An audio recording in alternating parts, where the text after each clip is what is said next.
Hello. Vlog 2 of this new journey I'm going through. You'll all notice that I've shaved the old beard off. It was looking a bit scruffy. So I've gone for a sort of a stubbly look, I suppose. I just want to talk about Unit 1 with you. Unit 1 was a highly enjoyable read that I did yesterday. I learnt quite a lot, actually, interestingly enough.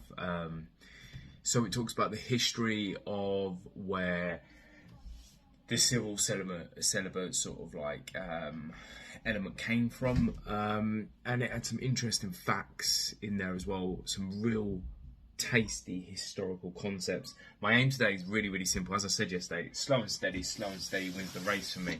So my aim is so simple today. I'm going to go through the questions, or one or two of the questions, reread the unit again because it had some great facts in there. And the question I'm going to concentrate on today, I need to write like a paragraph or two on the subject.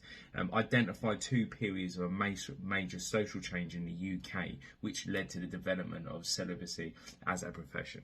And I'm going to be focusing on that. I'm not going to lie. I'm not going to rush this. I keep saying this. This Unit 1, I could probably do it quite quickly, but I don't want to. I want to try to do this sensibly. I also work. I've also got 4 kids. Do you know what I mean? So I'm doing this sensibly and I'm doing this wisely so I can get the best out of the whole entire thing. But that's what I'm concentrating on today. And of course, I'm going to jump on with another chapter of this, or the next section of this book, which was bloody highly enjoyable. All right. The first section of that chapter that I read, and I'll probably tell you a fun fact about that.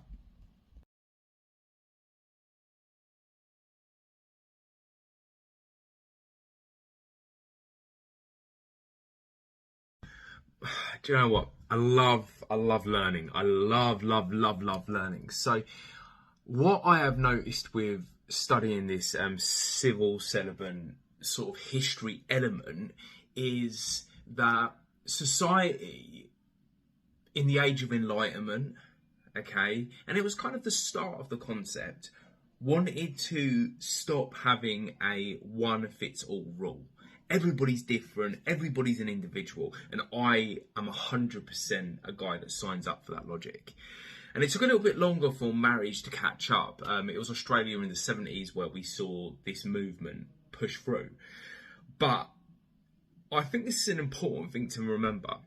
Not everybody is the same. Not everybody wants that standalone bit of liturgy. Some people want things to be a little bit different. Some people want Game of Thrones music. Some people would like The Witcher music. I'm just throwing things out here. Some people want more of a pagan wedding, more of a religious wedding, more of a sort of neutral wedding with just William Shakespeare's sonnets. One fits all, okay, isn't how society works now. Everybody is different. Everybody is an individual. So we need to respect them concepts. Just off a little bit of work I've done for the last 45 minutes, that's kind of where I'm at, why this profession, civil celebrants, is so important to society now. And it's so important for people's special days.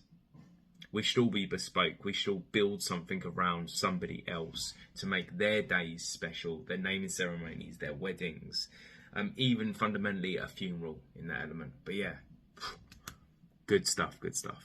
So today's marriage folklore is one that I've known about for absolutely ages. And in fact, I was talking about with my family a few days ago. It's called the Dumb Supper.